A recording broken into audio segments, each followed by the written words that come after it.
Today's seminar, we're going to talk about how do you build a relationship with direct shippers and how do you find shippers through marketing, different channels of working with shippers.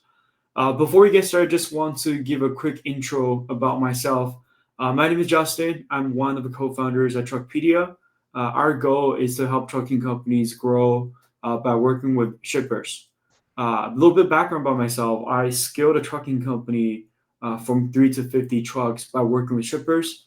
And during this journey, I was able to increase the profit margin from 7% to 20% after I added shippers to the mix.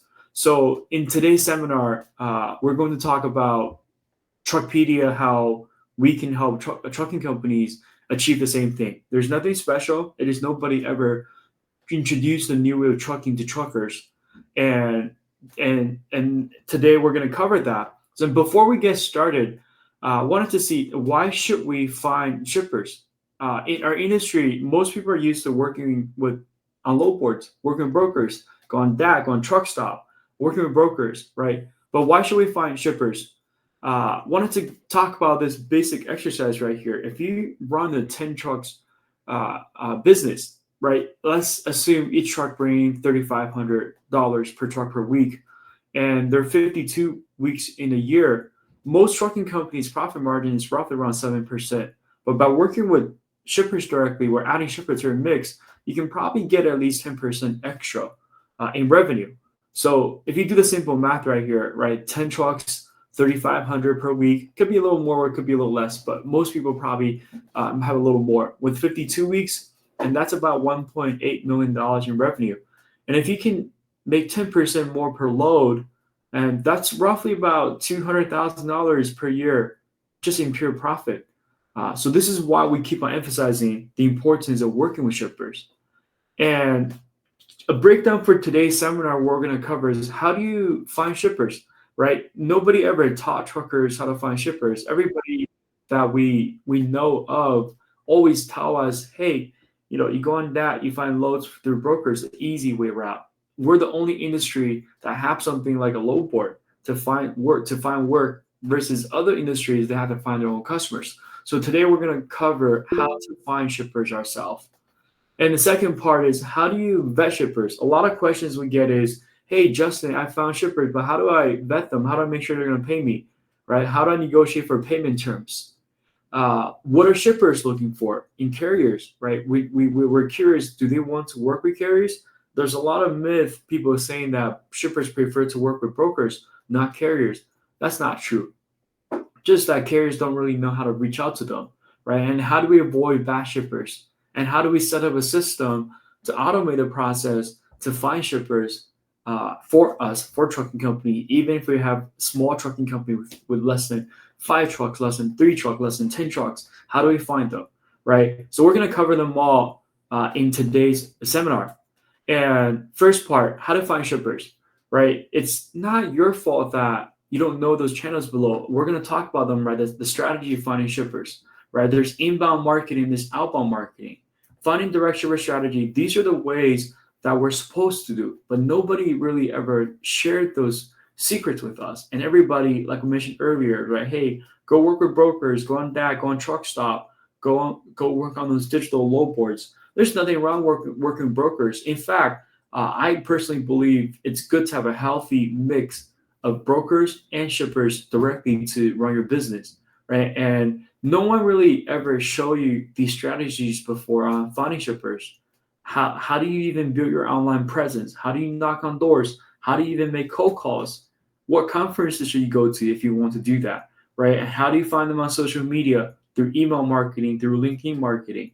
And how do we even run ads, bring leads in through SEO, writing blogs, driving traffic to us, right? So these are all the channels that brokers are using to get their customers versus us truckers mostly just we go on that. We go work with brokers. And out of all the channels that we talk about here, the easiest one, the one that will give you the results the fastest, is probably email marketing. Email marketing, it's probably the easiest one to gain new customers, new leads. And a lot of people say, hey, Justin, email marketing is dead. I tried them before. but it did not work, right? Most truckers and brokers are calling email marketing dead because of one reason: the shippers never see their emails even to begin with. They try to send emails through your direct Google email inbox. They try to send it from places that end up landing in the spam folder of shippers. So they give up and they move on to something else, thinking that email marketing never worked. This is not true. Without having proper tools and set up your emails will most likely land in spam. If you check your spam folder, there are actually a lot of emails landing in there.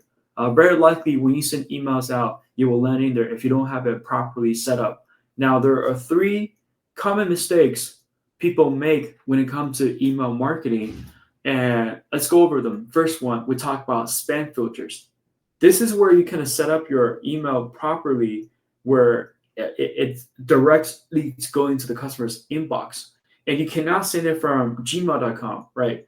Gmail, if you do not have a business email, you're trying to send from your own personal Gmail account, it's not made for business purposes. Google knows that, and they will not rank you high when it comes to sending emails. So what you need to get essentially is get business emails that's set up properly so that and it's warm up properly so that it can land in the proper inboxes.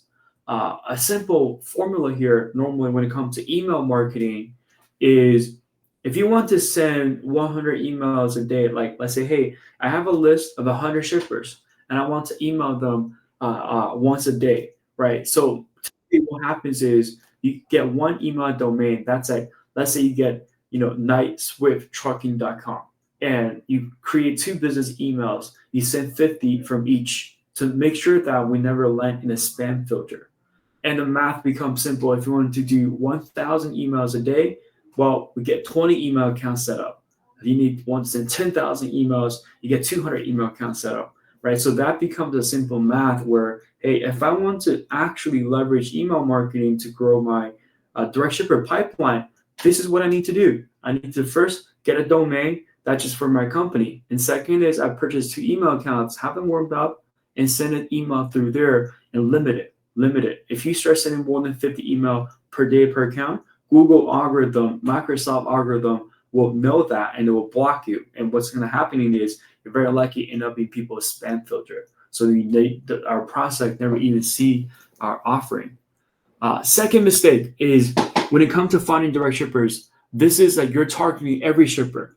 If you go on Google, you type in direct shippers near me, nothing will populate. And the reason behind that is we're not being specific enough. The language, the words we write, targeting each shipper is different. For example, if you run a reefer company, you want to target people that have probably temperature issues. Hey, are you having temperature issues with your current carriers? Are your carriers lying about temperature? Do you have spoiled food at delivery? Right? If we're targeting reefer companies, it's very different from dry van. Dry van, what they care more about is probably about more price sensitive. It could be depends on commodity that they haul. So this is something that I recommend every carrier to do is, what kind of shippers do you want to work with? If you don't know that, look through your rate confirmations from the last 30 days, last 90 days, and you see that, you see a pattern. Very, very often you're hauling those commodities that's not very common and only you have experience working with it. For example, one thing could be forklift, right? You've hauled forklift in the past and you know how to brace them properly without damaging them, right? You know how to haul medical equipment, how to properly strap them so they don't get damaged at delivery. That's right. And when you becoming specific enough, if you type in forklift manufacturers, medical equipment shippers on Google, all of a sudden you see a lot more information about your shippers, right? What do they like to do for fun? Where do we find them? What age group are they? What interests them? What location are they from? By knowing that information, that will help us with generating leads, knowing how to write our language and on targeting them. Second part is rather than just asking them, hey, do you need a truck? Right? I'm a trucking company nearby. Think about what challenges are they having, right? If they're working with brokers right now, what's the challenge that they're having? Probably the rate they're overpaying for rates. Number one thing. Second part is If they're working with brokers, they have no direct communication with drivers, with trucking companies. There's too many layers of communication, right? So how do they currently find trucks? Do they currently work with truckers directly, or do they work with brokers? And what's their pain point? I guarantee you, if it's a reefer company, they're probably at some point they run into temperature problems, not communicating properly. It's 5 p.m. Loading dock is closing, driver never showed up, and they don't know where the driver is, right? So those might be the challenge that they have. The next thing is professional goals that they have. Is this person the owner of the warehouse? For smaller warehouses nearby where we park, right? If you think about it, if it's a smaller warehouse, very likely the person driving the forklift might be the owner, right? They want to cut costs. They want to provide good services to their customers who purchase their product. They probably want the carrier to represent them, right? So those people are more careful about serving their customers, about having affordable carriers, direct communication with them. But versus if this person is a legitimate manager of a warehouse, their professional goal might be climb up a ladder to become a director in supply chain. But how do you help them achieve their goal? Well, maybe it's reduce costs for them. Maybe it's making their life easier, right? Like whatever that goal is, knowing their challenge, then we can write our script better targeting them. This is how we can actually help them. Rather than asking them, do you need a truck? Then we target them with a problem. Hey, are you having problem with carriers not showing up? Are you having problem with temperature control for your product during transit, right? Do you have problem with communication directly? Do you have this type of pain point? Targeting in that way so that we think about how can we make their life easier, right? So that's the second mistake. Third mistake comes down to copywriting, right? How do you write an email that can get their attention immediately? We don't, because everyone is busy. Attention span is really short. If you cannot get their attention immediately, they're not going to open your email. They're not going to subscribe to it. Most people here today actually came from email marketing that we send out to everybody, right? To us, you guys are our target customer. We want to show you, to share with you how to find shippers directly and how to vet them, how to work with them, how to build a relationship with them, right? Similarly, when we write emails, we want to be straight to the point, directly targeting their pain point.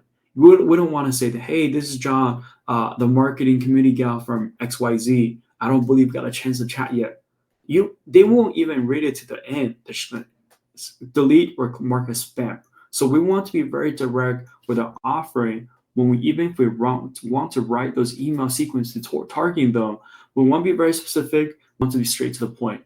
And how you write the emails is this is a formula, right? This is a formula that everybody can steal this, follow this framework. I guarantee you, even if you're not good at writing, even if English is not your first language, you will become a master email writer to get everybody's attention. First part is, right, this is an AIDA framework. A stands for attention. How do you write a compelling subject line? For us, targeting you to get here through email marketing is, do you want to work with shippers directly? The answer is yes. I got your attention with the first one. And interest is, do you want to know how to find, do you want to know the steps to make it work, right? Engage with them, keep their interest up. Desire is, hey, you want to get your own shippers? Action is, join the seminar now. Join our seminar Saturday, right? So that's kind of our interest of doing that is, how do you get their interest? Keep it very short, keep it very concise. Try to deliver one idea in that framework.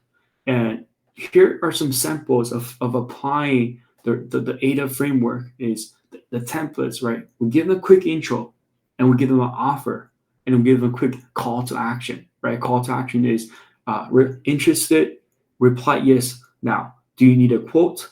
I'm your neighbor, right? So those are kind of templates that we follow, we write it, and they have a CTA. CTA, like one of the hardest thing that I see is let's hop on a 15-minute call. Can I stop by your warehouse to visit you, right? They don't even know you yet. You're asking for a very big ask. They're hesitant. They're not going to tell you yes, right? A soft CTA is, mind if I send more information? Are you interested? Can I give you a quote, right? Right. So those are the things that we want to give a soft CTA to let their guard down. They reply back to us, and then we keep the conversation going before we go for the hard CTA. Hey, after a few email communication back and forth, and then you build the trust, and then you go, you mind if we hop on a quick call? I want to understand your business better, see if we're a good fit. So these are the templates that you can follow. Next, let's actually go into a specific example. the one-liner offer. And this is something I would actually send to you guys, to trucking companies, or anybody that wants to find shippers. And if you see this email, you probably will probably catch your attention. I'm not asking for anything from you, right? And then the email goes, if we were able to help you find 10 shippers through email marketing, would you mind if I send over a 5-step guide of how it works?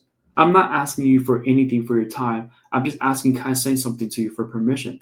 Very likely some BS. When we first hear this email marketing, it doesn't work. I try, but I say, can I send you a 5-step guide of how it works? Not asking for anything in return. He said, maybe. Let's see what you got, right? So I sent over a 5-step guide, and the 5-step guide essentially is what we're talking about in the seminar today, just in the PDF format. You see this? Oh wow, it actually makes sense. Now you play this. Oh, I want to know more, and then we go for the hard ask. Hey, you want to schedule a call? Let's go over more in detail on how exactly it works, right? So same thing when it counts for shippers.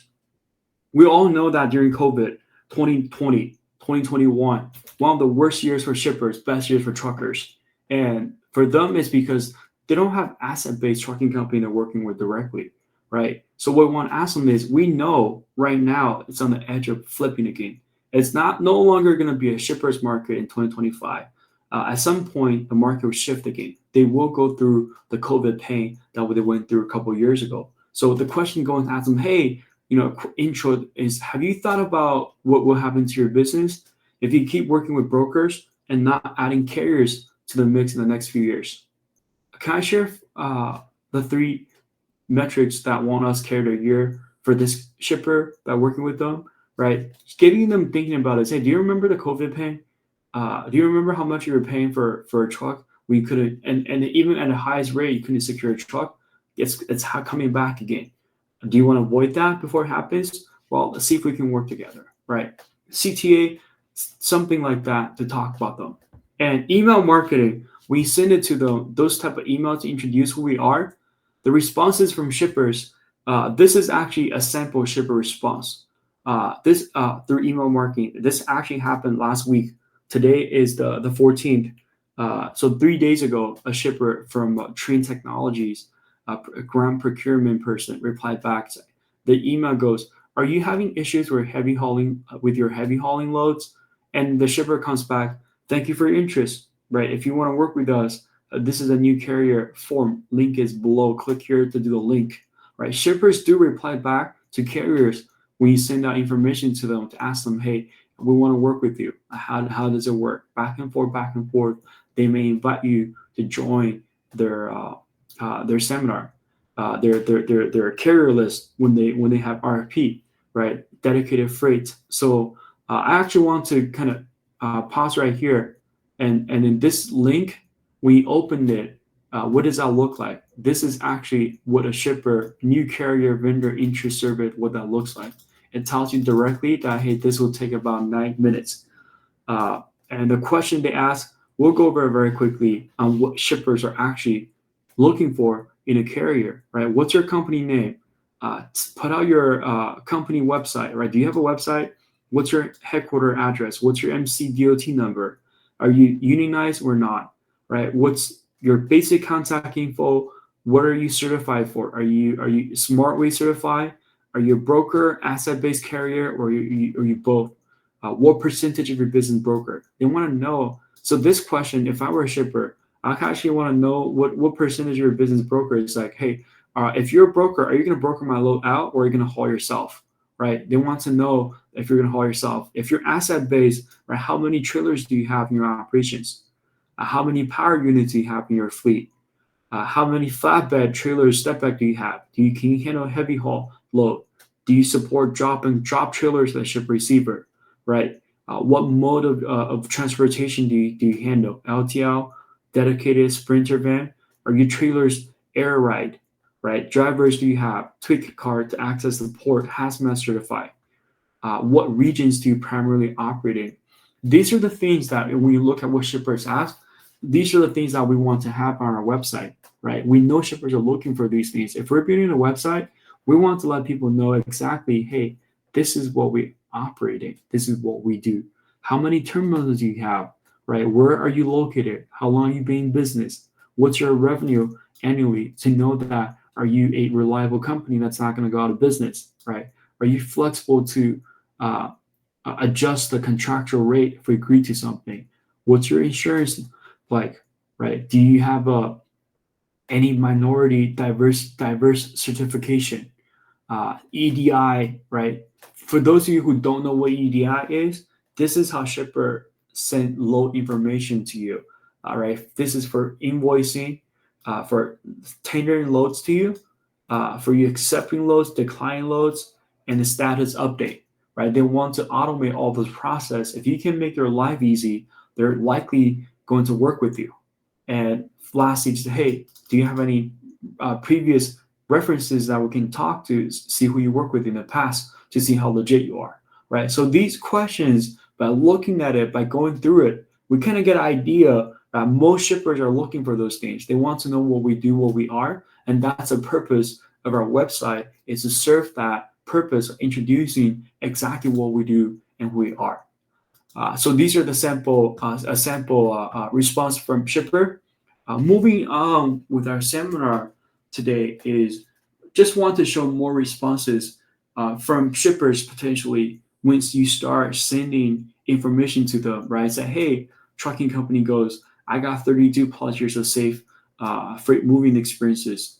And then Global Foods, this is probably a reefer company, asking them, hey, Moses, can you provide your MC and authority?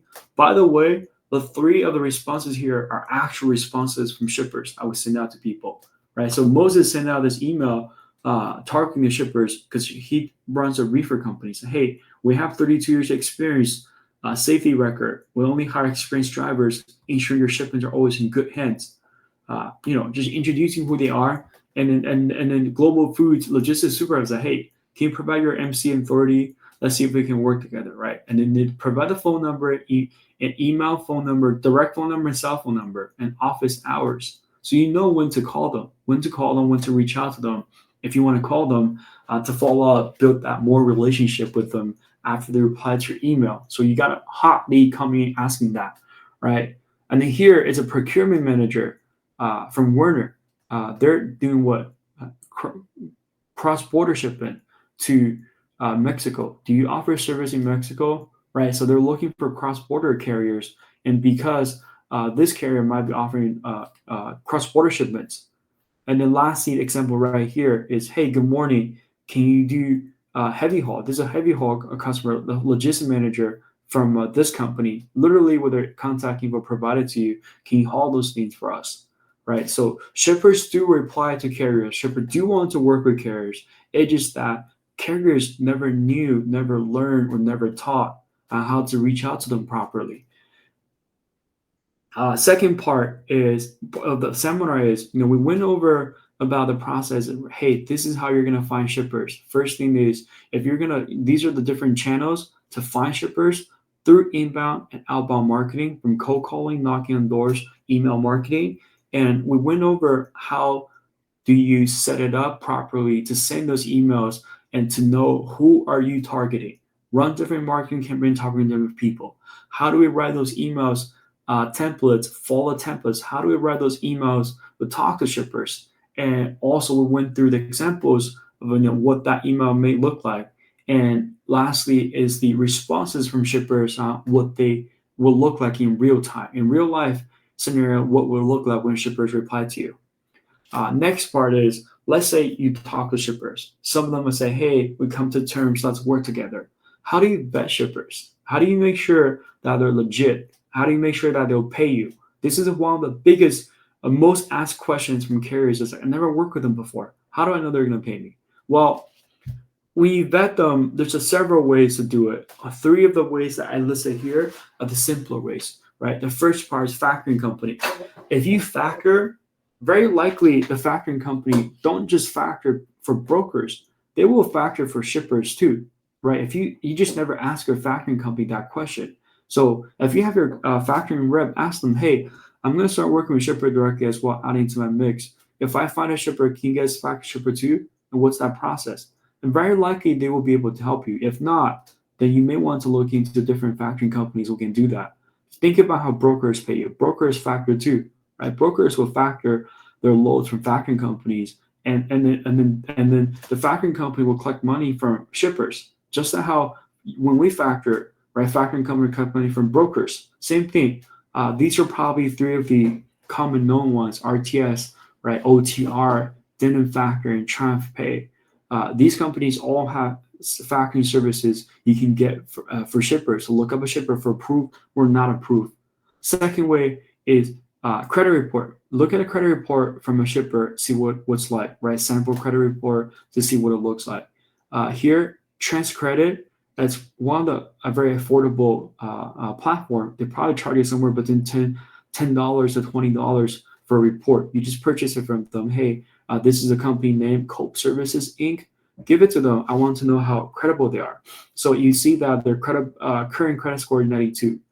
Days to pay is 41, right? You look at the risk factor, it's 90 or about the lowest. So the company does a pretty good job, right? I'm making payment to the carriers. It's just that maybe they take 41 days. So that might be the downside. I can't wait for 41 days, right? And then that's where you can talk about the negotiation part. You can negotiate with them to a shorter term, right? I know your credit, you're good, you're legit, but now I can't wait for 41 days. I can possibly wait for 14 days, right? So that comes to negotiation. When you're small carriers, we don't have to go after Walmart or Home Depot. They're not going to negotiate their terms and be flexible.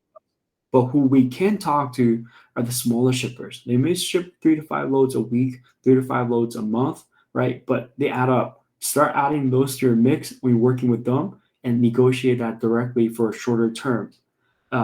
My experience is like when you negotiate for a shorter payment term is understanding their shipper situation right now, know their financial health, and that comes directly from report, right, from TransCredit. Literally set up an account every time you need it, just buy a report to vet it. It's only 10 to 20 bucks, and that will buy you a peace of mind. We'll know that they've been in business for 4 years. They're doing sales about 10 to 25 million dollars in sales, and then where their companies is located at. And then right here, understanding their net pay term 30, 45, 60 days, understanding their situation, know that they will pay you. And then second part, leverage your value. When you're small, we have asset directly. Shippers want to work with you. Shippers want to work with you, right? Because you offer better service. You offer direct communication. You're available. You're giving them what they need. And if they don't agree to the shorter payment term, maybe offer like a 2% discount. Hey, if I offer a 2% discount, can I get instant pay upon delivery?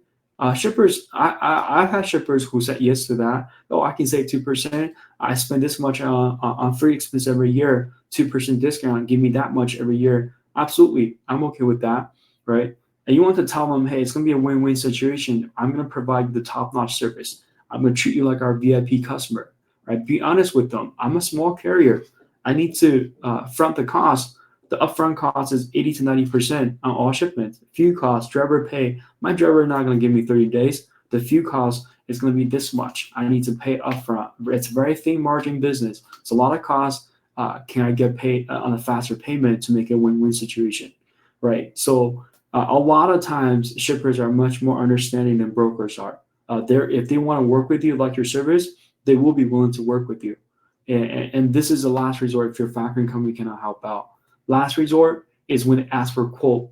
When you quote them, I also have done this in the past, right? Adjust your pricing. Hey, when they ask for a quote from A to B, let's say from Phoenix, Arizona, going to Memphis, Tennessee, we give them a quote, right? You can tell them that, hey, I need this much if it's a net 30-day payment term. But if you can pay me 7 days, not only I'll give you 5% cheaper, I'll give you additional 2% discount. So that's 7% off total, right? This is how much I'm going to need. So looking at that, like rather paying $3,200, if I pay $3,100, if I can pay in 7 days to $700, I'll do it, right? So giving them those options to try to negotiate with them, you'd be surprised at how low of a term you can get. I was able to get most of my payment term when I run a trucking company down to 14, 15 days. And a lot of them pay literally within a week of delivery. Some of them even had COD terms with us initially before we built up the credibility, the trust. Their service, they have no credit history. I just being honest with them. You have no credit history. If we work together, I'm gonna need COD on the first few loads, and they did it, right? So those are the negotiation for short term. If there are so many different ways of doing it. These are the things that work for me when I work with shippers on negotiating. Uh, Step number three, we talk about how to vet them, but what do shippers care about, right? This is actually a questionnaire from another shipper that asks a trucking company to fill out, right? Say, hey, if you want to work together with us, I need you to fill out a form. And what shippers care about, you're going to see something common is your company asset based? Shippers, the biggest myth in trucking is people think shippers don't want to work with asset based carriers. That's not true. Shippers do want to work with asset based carriers. They absolutely would love working with asset based carriers. And it depends on the size of the shippers, right? It depends on the size of a trucking company. When you're small, you don't need to go after the bigger guys. Go stay with the local, smaller shippers, just like similar to your size. They'll be very happy to work with you. It's just that carriers like your size, like our size, when we have less than 20, less than 50 trucks, don't really have a sales team to reach out to them and don't really know how to reach out to them. Your parking lot, wherever you park, you're in a business industrial area. There's a lot of warehouses. You see a lot of out of state trucks picking from your warehouse, but you never actually introduce yourself to those shippers, your neighbors. Uh, it's because they had to rely on brokers to work with. They're going after brokers. When they even Google for companies near them, trucking company near them, you're not showing up on Google. So don't be afraid to have don't have the misconception that shippers don't want to work with carriers. They do. And then when they do work with carriers, what are they looking for? Right? Besides your MC, the basic information is like, hey, are you asset based? How many trucks do you have? Do you can have you worked with us in the past? Are you able to scale 45,000 pound loads?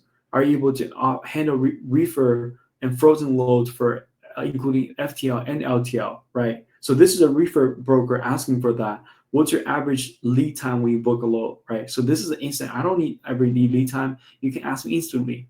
Right. Do you have EDI capabilities? This is a very, very common asked question. EDI is literally shippers don't want to email you all the loads every time. They want to electronically send it to your system. And that's the power of having the TMS, right? Having a transportation system. And if you don't have that, it's going to affect you, right? If you have to say no, it's going to affect you, affect how you work, right? Do you have live tracking? Who are the top 5 customers you service? They want reference. They don't know who you are. They want to have reference, right? What's your revenue? What's your volume like annually? How many loads did you move? To kind of know where you're at, right? To know how, what's your on-time delivery rate? What's your on-time pickup rate? What's your claim? How many claims did you have last year? How many accidents do you have last year? What's your revenue, right? What hours do you operate? These are all of our advantages that ship brokers don't have, right? We can guarantee you if you pay me well, if you pay me better than market rate, I'm going to give you 100% of my delivery. You're going to be my VIP customers. Claims, accidents, revenue, right? They want to know about your business. So before they even ask us, these things need to be on your in your brochure. We need to let them know how we do it, right? See, these are the things that shippers care about when it comes to looking at a carrier. Finally, RFP. This is a term most people do not know in trucking companies.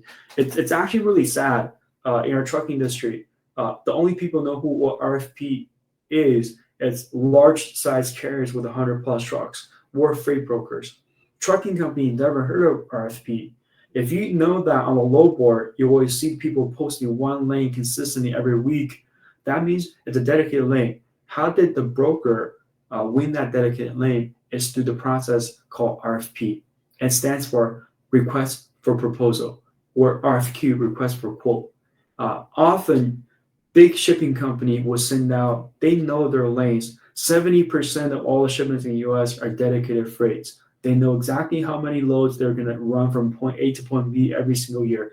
70% of them are predictable. 30% are not, are volatile. So they go on load boards. So 70% of loads that you've never seen in the past get bid through this way, right? And this is an actual email from September 6th from one of the pretty big shippers. A pretty big shipper spend about over $100 million in freight expenses every single year, right? This is what they're doing. They're inviting customers to participate in their bids, in an RFP bid, request for proposal, right? And I'm gonna just go over this.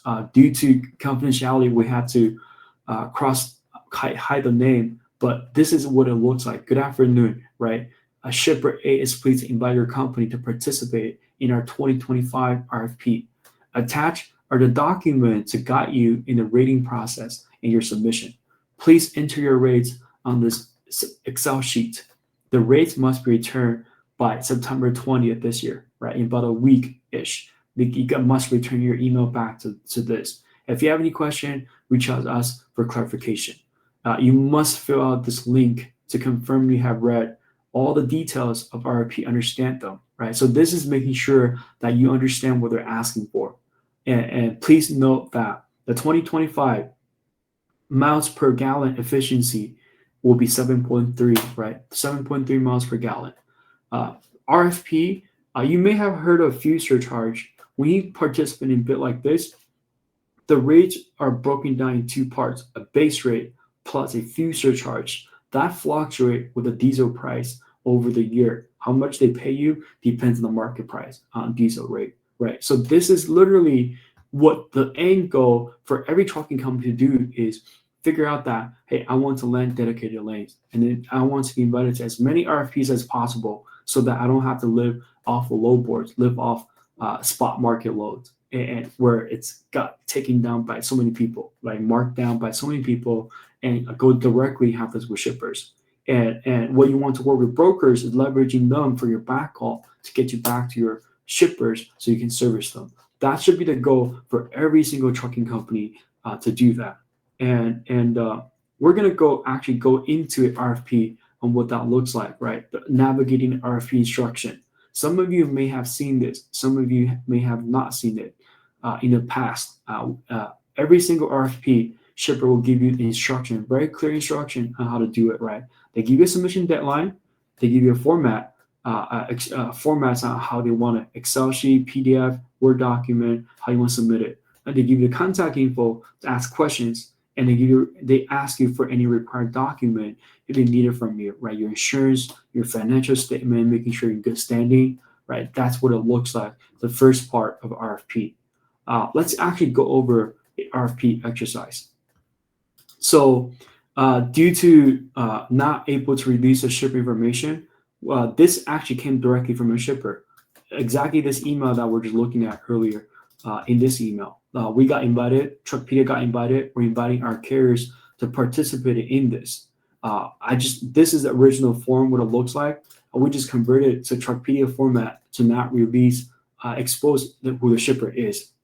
And the RFP import information, right? Please enter your bid as a rate per mile with a minimum without fuel included.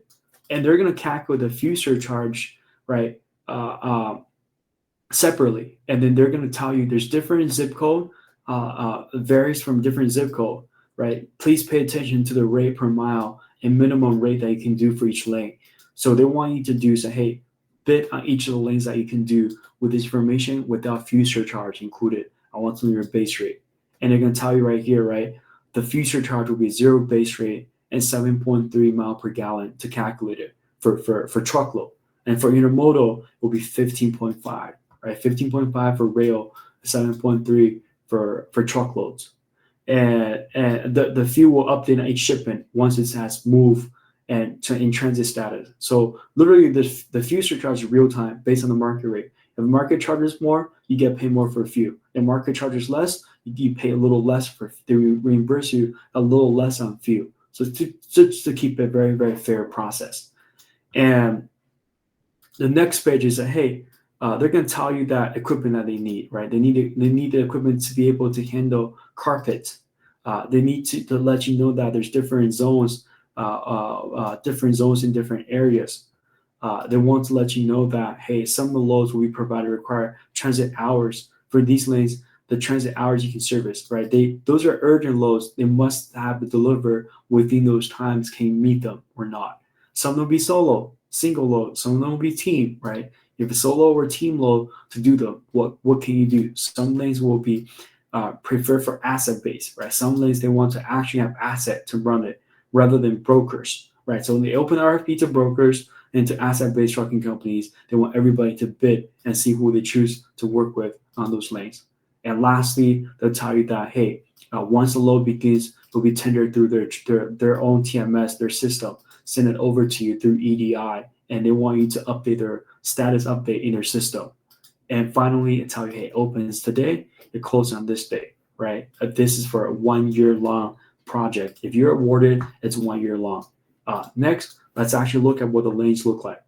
These are what the lanes look like, right? They tell you that from, hey, this is from Albuquerque. These are from Georgia.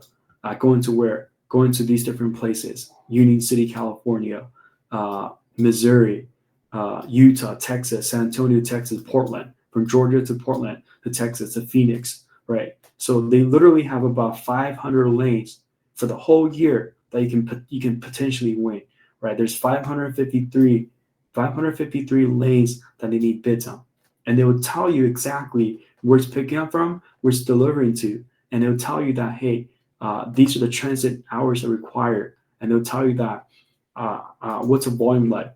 This is what weekly volume, right? Imagine if you have 13 loads every week that runs your dedicated lane, 20 loads every week, 18 loads, 17 loads. You don't have to win them all. You can just win one or two of them. 10 loads, right? 15 loads, right? These are the loads, number of loads that they're doing per week. Imagine if you can land this contract, what would it look like for your business? What will look for your operation? This is how brokers typically win the lanes, and then they will put on the load board to find trucking companies, right? So if you're whatever rate you're getting from the load boards, if you mark up by 10%, very likely you're going to win those loads. And this goes back to earlier what we talked about on the rate part. What would it look like for your business if you can actually make 10% extra, right? If you participate in this load, your spot market rate mark up by 10%. And keep in mind, brokers are marking up as well, probably more than 10%, 15 to 20%. If you mark up by 10%, put it in there, very likely you'll win that lane for your business. Different ways of approaching rate. One is knowing your costs on that lane. Second is figuring out what profit margin do you want to be in, right? So those are the things that you can keep in mind on. Finally, fuel surcharge. How do you calculate fuel surcharge? It's a formula: current fuel price minus base price.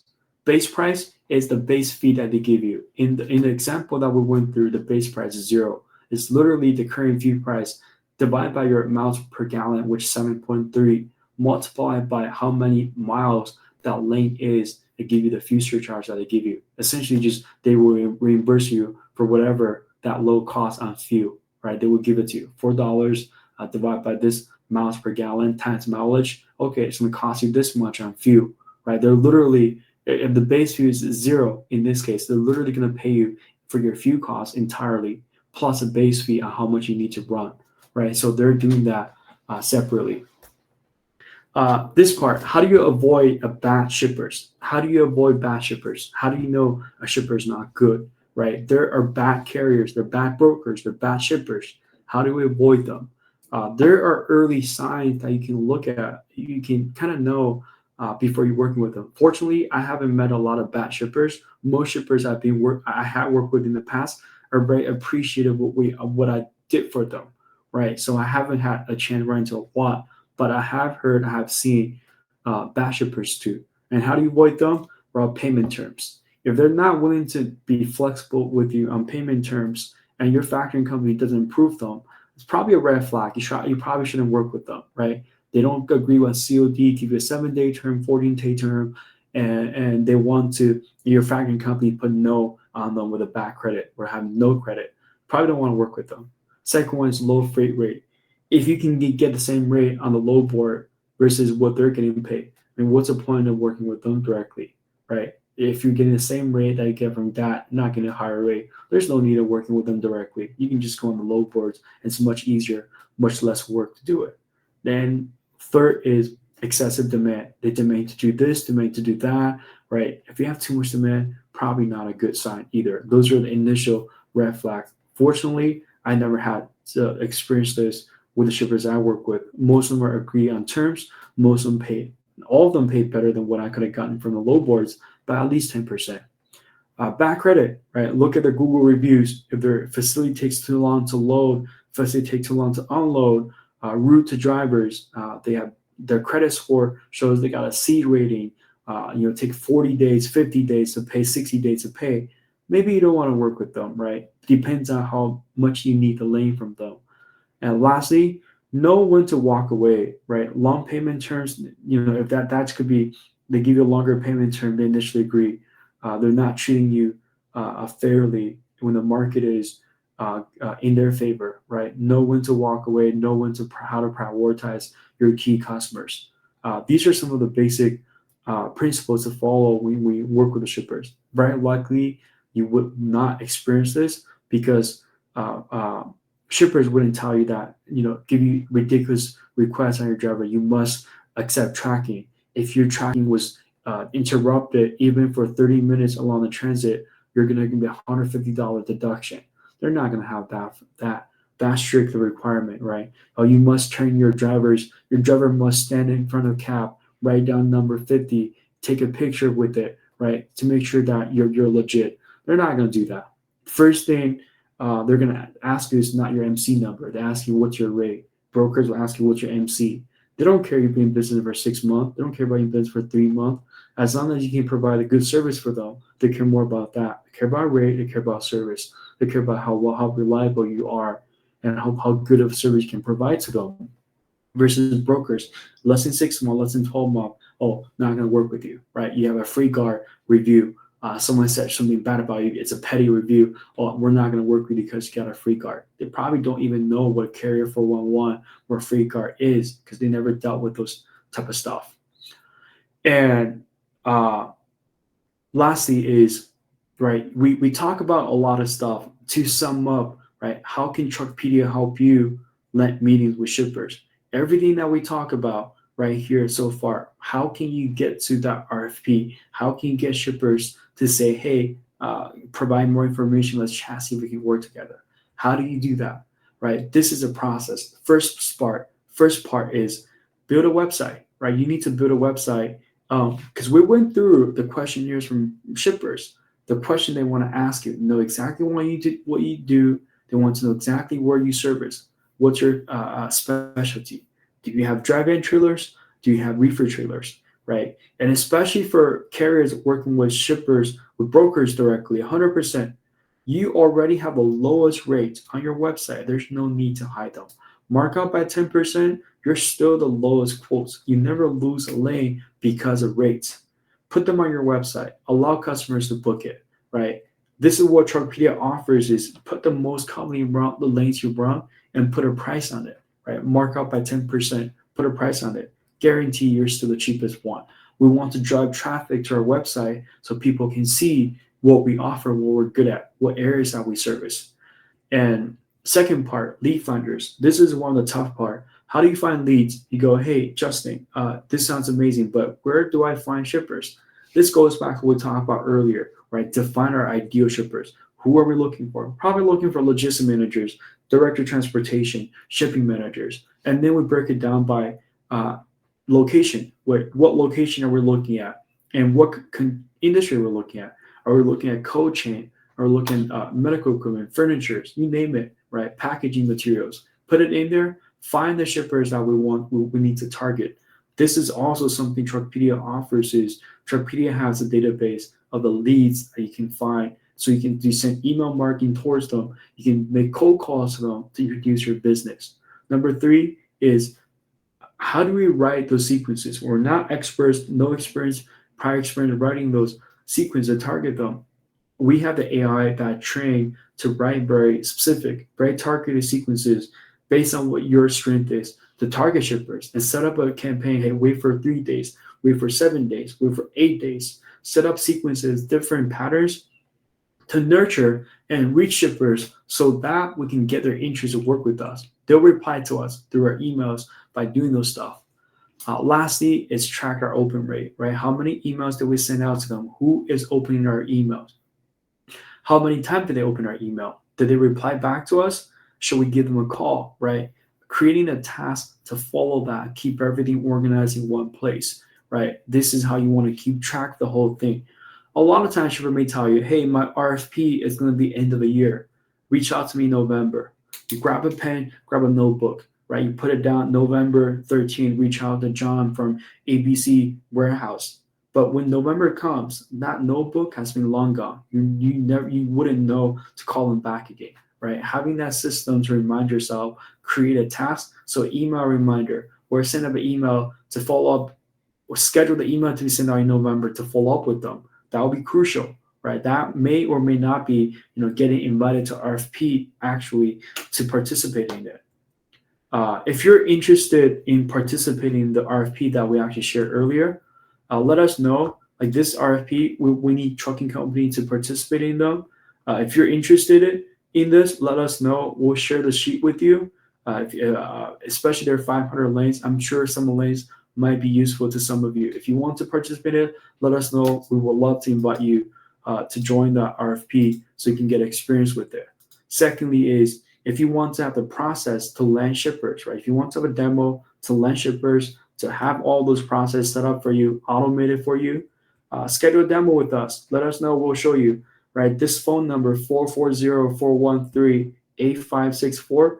Text us, call us, let us know. We can share more information with you on exactly the process, how I scale from 3 to 50 trucks using the formula, how the RFP I just shared with you, it also came from email marketing, right? So we'll show you how this is done, how you can do it, even with a 3 truck, 5 truck, 10 truck operation, streamline the whole process, right? Leverage technology to do that.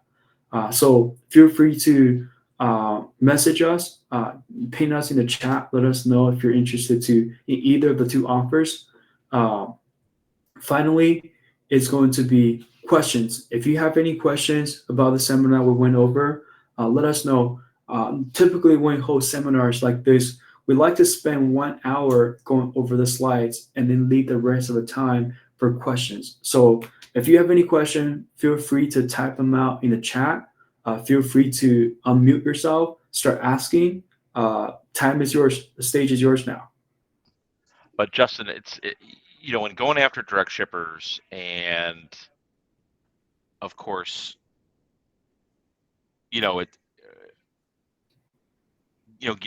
elaborating on getting paid, right? Yeah. I see from a lot of my clients that when they land that direct shipper, it's very customary for the first few loads to be COD.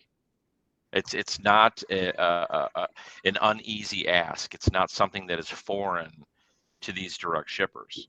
So when you're asking and negotiating,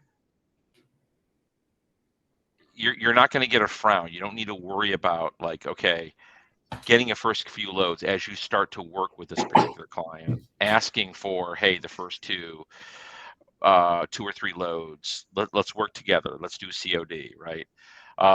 It's not going to paint you it's not going to paint a bad picture about you in front of that direct shipper. Absolutely. Yeah. It's it's business, part of business. They understand that they deal with people all the time, right? So like Harry mentioned, don't be afraid to ask them about those questions up front. And even if you, and a lot of times, from my experience, it's much easier to deal with shippers than deal with brokers directly. Because shippers I personally haven't had a lot of bad experience working with shippers. Most of them are real business, especially they've been around for 3+ years, 5+ years. They've been shipping all the time. I haven't had a lot of time abusing them, being abused by shippers. I literally, the first time working with a shipper, what I was told was, Justin, I really appreciate your service. Thank you for delivering our loads on time all the time, being so reliable every time we need your service. I never heard of that from brokers. No brokers have ever shared that with me, regardless how good a job I do. Right? If you just what you hear from brokers that I got my phone's blowing up, 1800 can do it. If not, I gotta move on to the next one. Right? Broker. That's what you hear from brokers. And don't get me wrong, brokers are not all brokers are evil. Right? Brokers are needed. We just have to understand that they're really expensive salespeople. right? They're really good at their job on getting shipments, and they're good at what they do, and they know how to leverage. They know that they're on top of the food chain, just right above us. They can manipulate, and control us, right? You will not get that from shippers most of the time. Yeah, and the key for you is having that healthy balance, like Justin talked about, having a healthy balance of, brokers, load boards, direct clients, right? If that's healthy, it gives you a little bit more leverage to weed out the people you don't want to work with. If you're 100% broker or 100% load board, which is still brokered, right? You don't have any leverage. You have to get loads, right? So having that healthy balance and looking forward, and even if you don't look for our services to help you, you can still today go after direct shippers, right? You just have to start, and you got to figure out that way, whether it's through us or somebody else. But getting, making sure you gain that leverage, making sure you get that healthy mix is very important to any business, especially for profitability, especially in a challenging market now. But also, like Justin had talked about, going after direct shippers, even right now, is going to make you even healthier when everything flips back towards a carrier's market, right? So it's real important that you spend a little bit of time and focus on that. Absolutely. Great question here. We got a question from Conroy. Do you have example of what the contract with shippers look like? We do. I can probably dig one out and send an example to you so you can look at it. There are when if you win a contract with the here's my email. So please send me an email. I'll find a copy of it, send it over to you. So when you win a contract, like they say RFP with the shipper, they're going to award you a lane. Right? When they award to you, they do send you some requirements, expectations. It's kind of like an offer letter. If you get a job offer from a company, right? They award the lane to you, and they will tell you the requirement, tell you the expectation, the scheduling when it starts, and what they if it requires.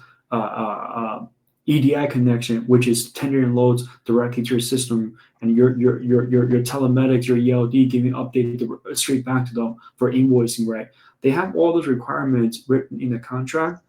There are examples. For great question, Conroy. Whoever wants to have a copy of what that looks like, feel free to send me an email at the support at truckpedia.io, and I can dig it out. I can just forward it to you. You can also text us at this number as well. I'm posting in the chat. For sure. Yeah. Great question there, Conroy. Um, Anyone else got more questions? And don't be afraid to ask questions. There's no dumb, stupid question for anybody, right?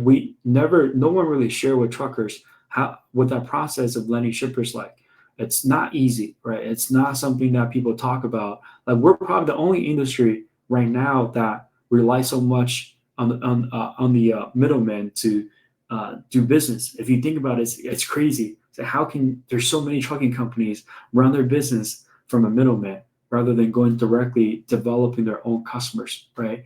It's insane to think about it, and then Yeah. it's still going strong in our industry by relying on brokers. I don't see that going away anytime soon, but the ones who do want go out there and develop their own customers and get their own shippers will survive any type of a back down market, right? So you Yep. will survive. You will do much better regardless. Anybody here today, regardless you choose Truckpedia or choose somebody else, work on your own. Highly recommend get your own customers. You will see the difference once you get them. You will see the difference. Yeah, and also too, in trucking, we're the only asset-based business left that you can't really do an online transaction, right? You can, book a hotel, a rental car. These are asset-based companies. Get a train ticket, right? Airbnb, rental car, right? All of these massive industries, but yet the biggest one that runs the country is virtually blind online, which is a big challenge for us. So making sure that you have a presence online is very important, especially for the future. Making sure you're transparent with your quoting, having an online quoting tool, super important. How are you going to differentiate yourself from everybody else? Be transparent. Google all the big companies, Swift, Prime, look at their websites. You'll be shocked at how 20 years ago they are, right? And if you make that change fundamentally, what is that going to do for your company now and for years to come? And also, too, one thing we really didn't touch on, and Justin might not have talked about, but don't go out and get one direct shipper. A lot of these big companies, went out and got 2 or 3 good direct shippers, right? And now they're feeling good about themselves. They have several hundred trucks, and then all of a sudden, the winds shift. They lose a direct shipper. These big companies, when they lose a quarter of their business overnight, they crush under their own weight. That's why you see them go out of business. So understand having a healthy mix, being diverse, always going after direct clients, always trying to better yourself. Not every direct client's going to be a lane, right? Some of these are going to be 2Z, 3Z loads. Those are great too, right? But make sure you have a good portfolio, right? As you start going after this, because that's going to give you the better leverage, right? And you want that pendulum to swing in your favor, right? Not in the broker's favor.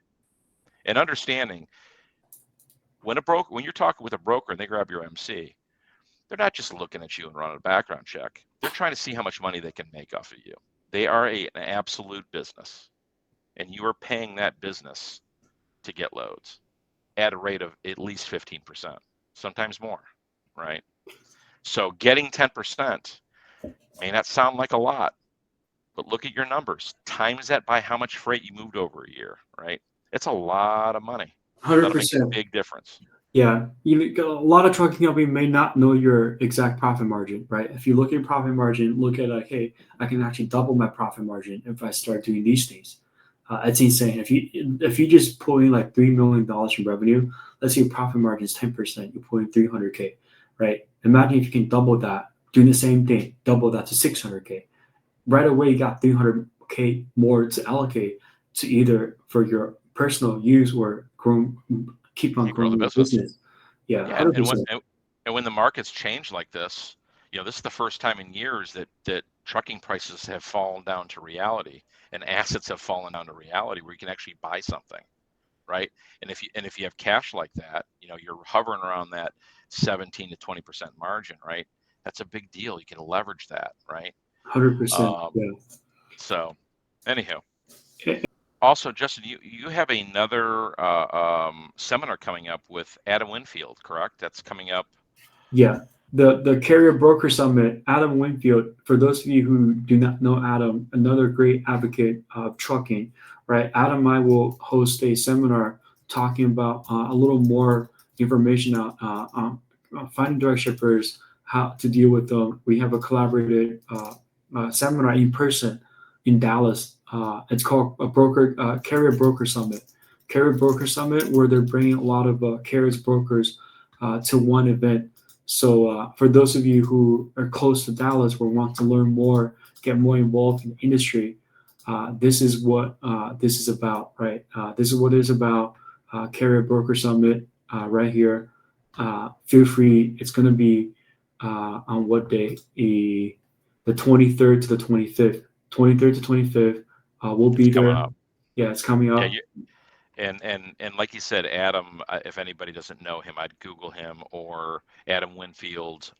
Even online in LinkedIn, and he's a brilliant mind in trucking. And Yeah, I will tell you yeah, that these are the type of places you need to be. You need to understand what's happening in trucking, and these people, Adam and I feel Justin as well, really understand the market, really understand what's going on, and a lot of this stuff is just spreading the knowledge and getting better at what we do, right?